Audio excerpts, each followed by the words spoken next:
அப்பா உங்ககிட்ட ஒரு முக்கியமான விஷயம் சொல்லணும். என்ன நான் ஒரு பிள்ளைய விரும்புறேன்ப்பா. அப்படியா? சரிப்பா விடுப்பா, ஊர்ல உலகத்துல இல்லாத பண்ணிட்ட. உங்களுக்கு கோவமே வரலையாப்பா? சரி உட்காரு சாப்பிடு. அப்பா இப்பதான் போங்க, மருமக வீட்டுல சாப்பிட்டு வர்றேன்.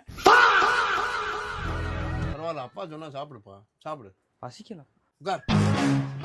பிரியா, உங்க அண்ணனுக்கு அந்த சாப்பாடு எடுத்துட்டு வா.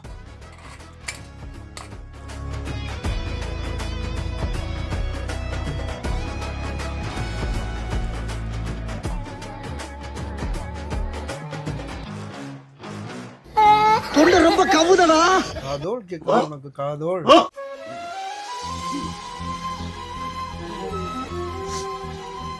சார், தம்பிக்கு எதுவும் இம்ப்ரூவ்மெண்ட் இருக்கா? இந்த சாப்பிட்ற சாப்பாட்டுல விஷம் வச்சு கொடுத்துட்டாரு சார். சார் பாத்தீங்களா சார், வளர்த்த கூட மாறல பாஞ்ச மாதிரி இருக்கு சார். பெத்த பிள்ளைக்கு எவனா விஷம் வைப்பானா சொல்லுங்க சார். தம்பி, உனக்கு ரிப்போர்ட் வந்துருச்சு.